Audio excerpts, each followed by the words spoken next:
L'après-midi politique sur Radio J avec Alexis Lacroix. Bonjour Alexis. Bonjour Steve. Merci de nous rejoindre dans le Grand Journal pour Hémicycle. Vous êtes le directeur de la rédaction d'actualité Juve. Alexis, Emmanuel Macron est à Prague aujourd'hui. Il vient y soutenir l'initiative tchèque d'achat de 800 000 obus hors de l'Union européenne qui avait été annoncée par le président Pavel lors de la conférence de Munich. C'était il y a une quinzaine de jours. Des obus qui seraient ensuite expédiés vers l'Ukraine. Emmanuel Macron qui a appelé ce midi les alliés de Kiev, je cite, à ne pas être lâches. Si vous voulez, en fait, nous avons des mots forts, percutants du président de la République. Nous avons une ligne que nous avons décrite sur le plan rhétorique, hier, tout à fait. Qui consiste à clasher. Vous voyez, c'est-à-dire par les caches, en tout cas à marquer les esprits. Par les clashs, disent les conseillers de l'Élysée, sous l'influence d'un certain nombre d'entre eux qui ne souhaitent pas laisser le monopole du parler vrai aux différentes formations de la droite. C'est toujours ça qui est derrière, naturellement. Et au populisme d'extrême gauche, mélanchonisé, bolivarisé. Ça, c'est le premier point. Mais le deuxième point, c'est qu'effectivement, le président de la République, avec des arrière-pensées, naturellement, souhaite prendre la tête de cette Europe qui serait demain debout face à Vladimir Poutine. Quelle arrière-pensée, Alexis ? Je pense qu'il y a deux arrière-pensées. Je pense qu'il y a l'anticipation de ce que pourrait être une victoire de Donald Trump aux États-Unis lors des élections présidentielles de la fin de l'année.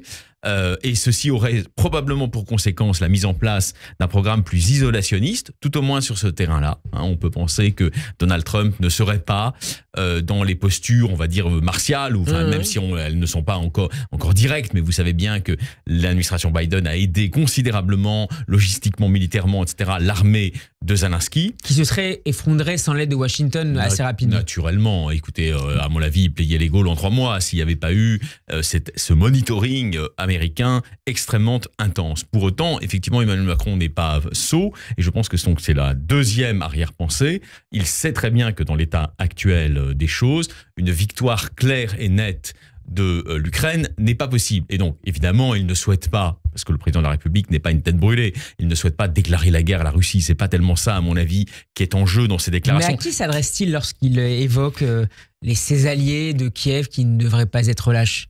Alors, moi, je pense qu'effectivement, il est en train de réfléchir si on fait du décryptage politicien. Pense à l'Allemagne, par exemple ?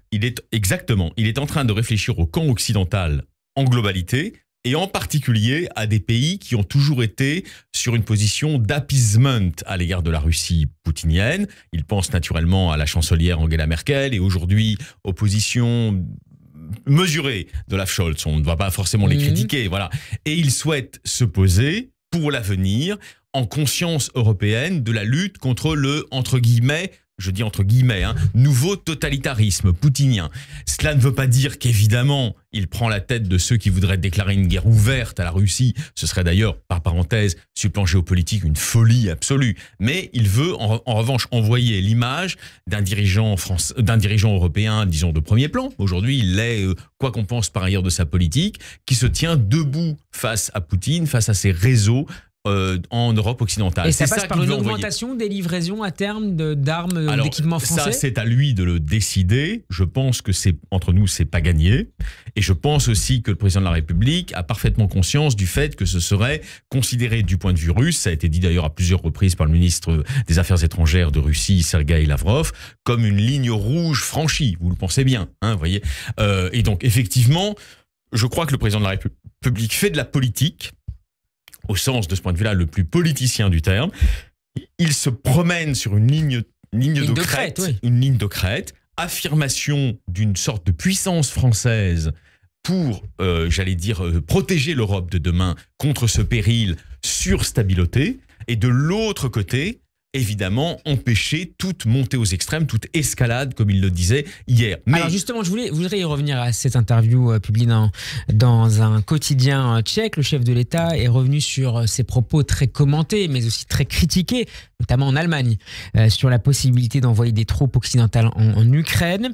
Emmanuel Macron s'est voulu plus mesuré dans cet entretien. Nous ne sommes pas en guerre contre le peuple russe, ça il l'avait déjà dit. Mais il a ajouté, nous refusons d'entrer dans une logique d'escalade. Oui, c'est-à-dire que là, c'est le correctif. On est typiquement dans la Macronie. Sur le plan psychologique, je veux dire. C'est le correctif obsessionnel de l'audace de la veille. Vous voyez, il y a une audace, alors on en pense qu'on veut. Bon, à titre personnel, je ne pense pas qu'elle était particulièrement opportune eu égard aux intentions de nos différents partenaires européens, y compris, j'allais dire, des plus motivés à se protéger de la Russie. Mais peu importe. Et ensuite, effectivement, comme il voit qu'il n'est pas suivi, il corrige. Vous voyez, le premier mouvement est une audace et le deuxième mouvement une rétraction. Donc c'est vrai qu'après, c'est difficile d'ailleurs de décrypter la position exacte de la France. Néanmoins, comme on le connaît un peu, je pense qu'on peut la résumer comme ça. À prendre date dans le cas où ça s'aggrave comme étant peut-être le futur leader du monde libre, sachant que n'oubliez jamais que... Est-ce qu'il n'y a pas un risque de décrédibiliser la parole française à force de changer de ton? Alors, écoutez, là, c'est vrai que je sais que c'est beaucoup dit. Je sais qu'il y a beaucoup d'éditorialistes qui se relaient sur les plateaux, y compris sur les plateaux de Radio J, pour dire on comprend plus rien. Je pense que c'est un peu plus subtil. Je pense qu'il a une arrière-pensée qui n'est pas dite. C'est qu'en réalité, il réfléchit aussi à des postes futurs. Or, quel poste futur pourrait-il éventuellement convoiter ou lorgner? Un poste qui n'existe pas, mais qu'il aurait vocation éventuellement à occuper dans son esprit, je veux dire, qui serait le poste de président de l'Union européenne, en réalité. Vous voyez, Vous pensez qu'il envisage déjà la suite de sa carrière? Je pense qu'il envisage déjà la suite de sa carrière, absolument, et que ça explique ses postures. Il y a quand même 3 ans de mandat bien sûr, à mener face à la Russie. Absolument, mais je pense que c'est à prendre en ligne de compte, c'est-à-dire qu'effectivement, il pressent qu'une victoire de Trump est possible, autrement dit d'une forme d'isolationnisme plus ou moins aménagée dans ce domaine-là. Et il pressent aussi que dans ce cadre-là, la France, et lui en particulier, aurait un rôle à jouer pour incarner une Europe volontariste face à la volonté de puissance poutinienne, disons, pour aller vite. Vous voyez ? Alexis, ce qui ne veut pas dire qu'il souhaite la guerre avec la Russie. Pour autant. C'est subtil. Alexis, on passe au deuxième sujet de cette chronique, les élections européennes et les pressions des sarkozystes sur Éric Ciotti pour bien figurer sur la liste des Républicains aux européennes.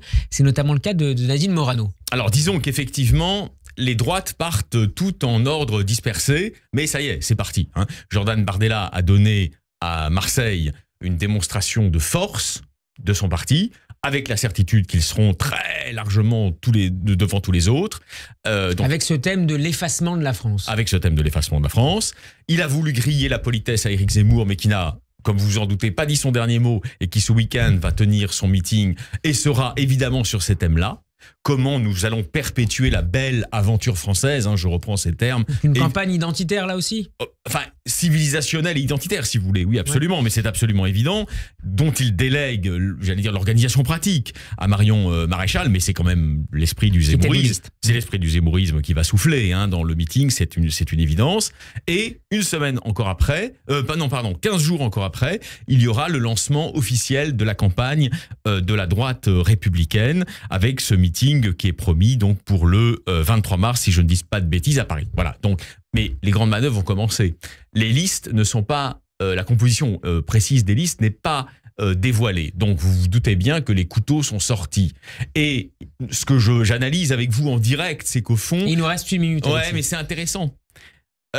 Nicolas Sarkozy, bon, on en pense qu'on veut, on pense qu'on veut de son bilan, de sa stature internationale qui existe, de sa vista, de son intelligence, etc. Mais visiblement, il a des billes dans les deux camps, ce qui est fort de sa part. Il a des billes en Macronie, d'où le fait que Rachida Dati a quand même été propulsée au devant de la scène, avec en plus, nous l'avions dit, des missions entre guillemets secrètes, notamment en direction du Maroc, etc. C'est évidemment l'œuvre de Nicolas Sarkozy, bien sûr, elle le lui doit, d'abord elle le lui doit. Bon. Mais il a aussi des réseaux puissants encore à LR. Et donc il souhaite, et Éric Ciotti est son ami, il souhaite que ses amis soient pris en ligne de compte. Qui sont les impétrants ? Vous savez, Nicolas Sarkozy, en 2 phrases, Alexis, il a des défauts, mais il est fidèle. Il est fidèle.